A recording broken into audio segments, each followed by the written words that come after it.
Selamat datang di channel Bergerak, channel yang membahas seputar pendidikan guru penggerak. Perkenalkan, nama saya Heri Nurdianto, calon guru penggerak Angkatan 11 SMK Negeri 8 Samarinda.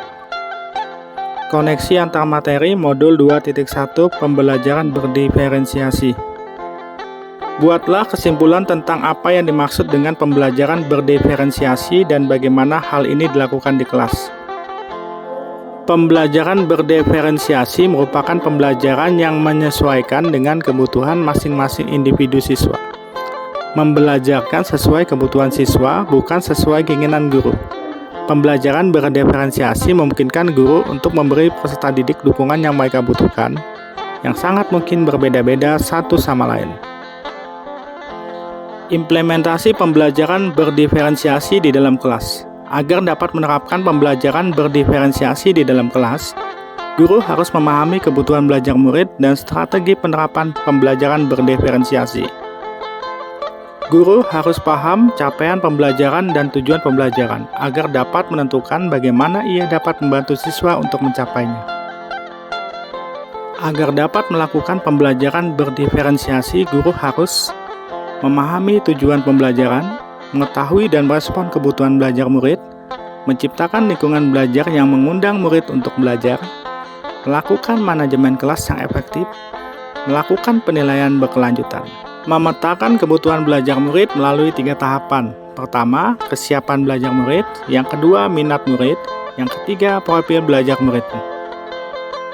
Yang pertama, kita bahas kesiapan belajar murid, yaitu sejauh mana kemampuan, pengetahuan, dan keterampilan peserta didik dalam mencapai tujuan pembelajaran.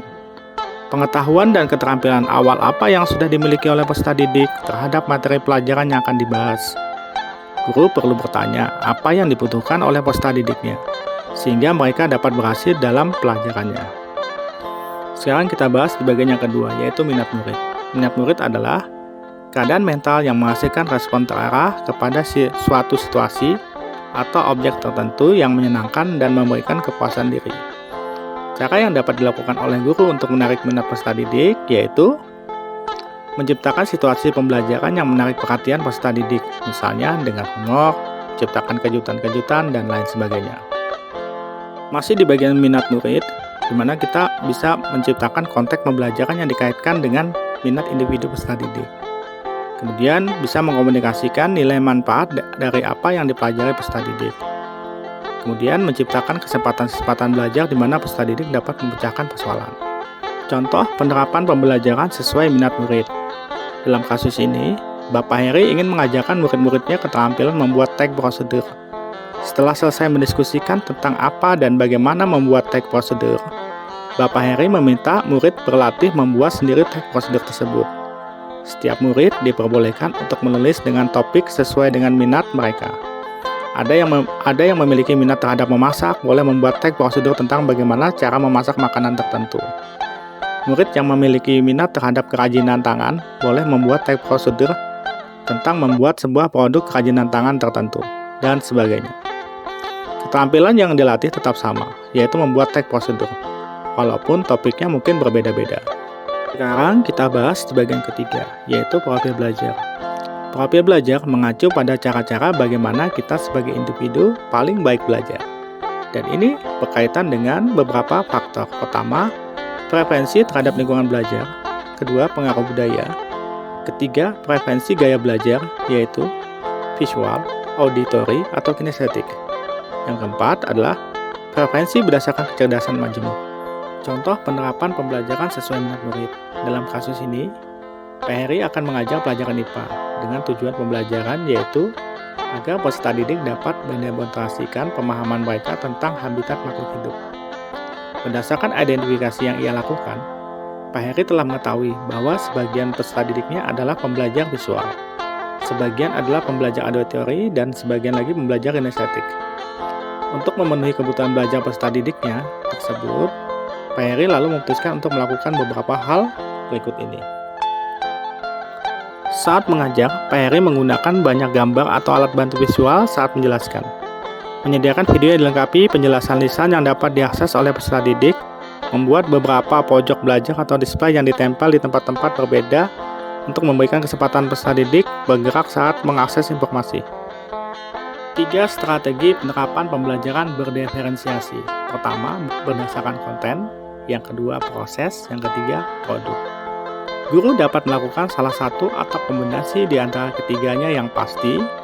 Pertimbangan utamanya haruslah tentang sejauh mana diferensiasi yang kita pilih tersebut dapat memenuhi kebutuhan siswa dalam mencapai tujuan pembelajaran yang telah ditentukan, bukan sekedar memuaskan checklist penerapan atas ketiganya.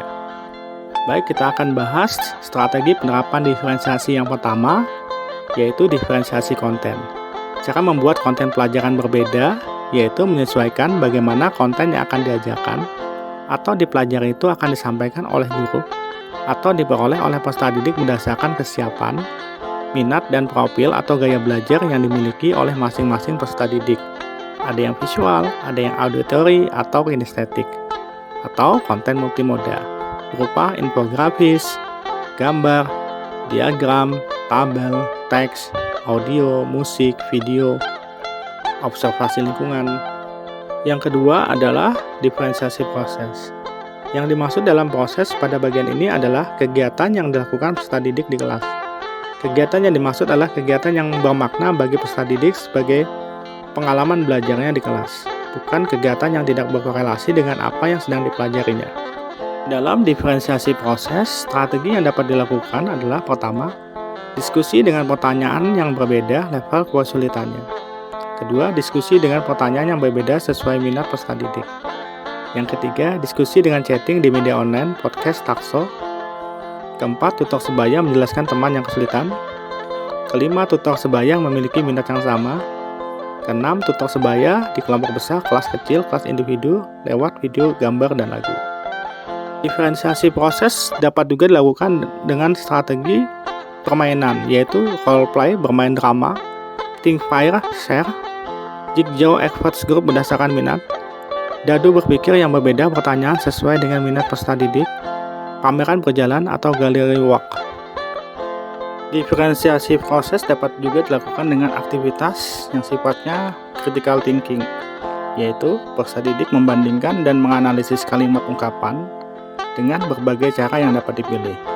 Pertama, membuat tabel perbandingan question and answer, membuat infografis perbandingan question and answer, menuliskan secara langsung detail perbedaan kalimat, membuat gambar mind map.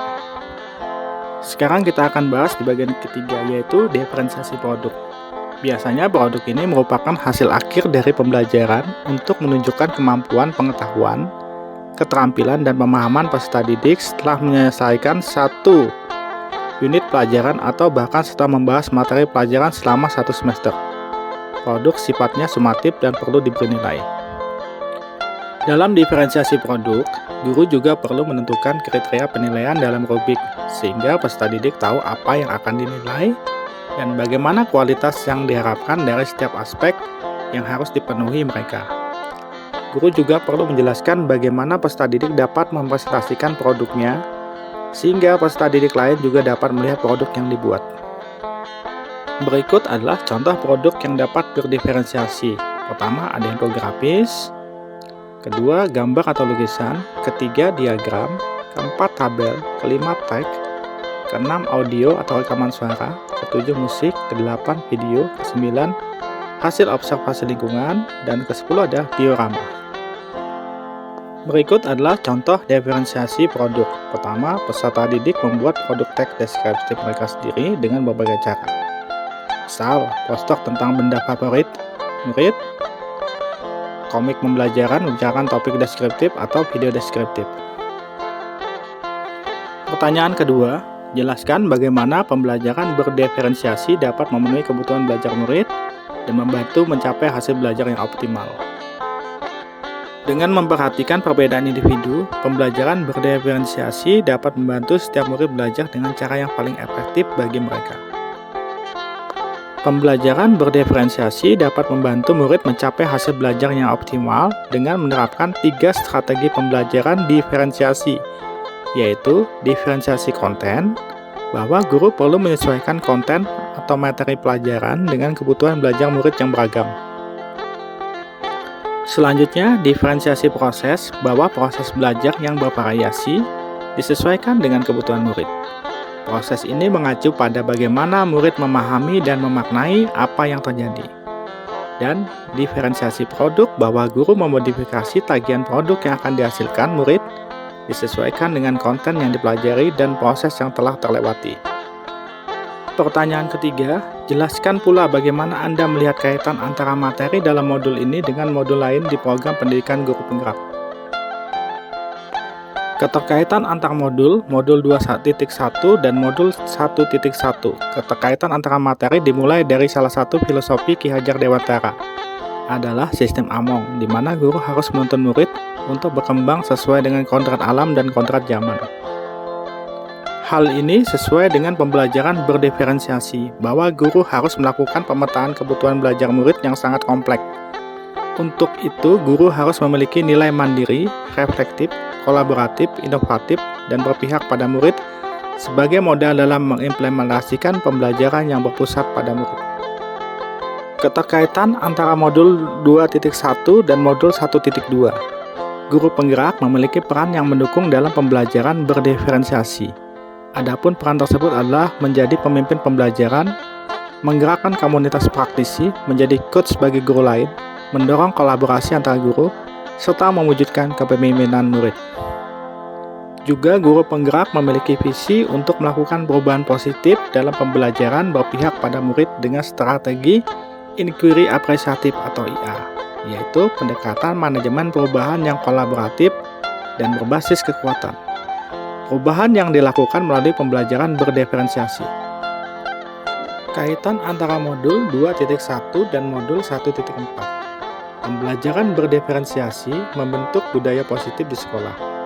Budaya positif adalah nilai-nilai, keyakinan, serta kebiasaan di sekolah yang berpihak pada murid, agar dapat berkembang menjadi pribadi yang kritis, penuh hormat, dan bertanggung jawab.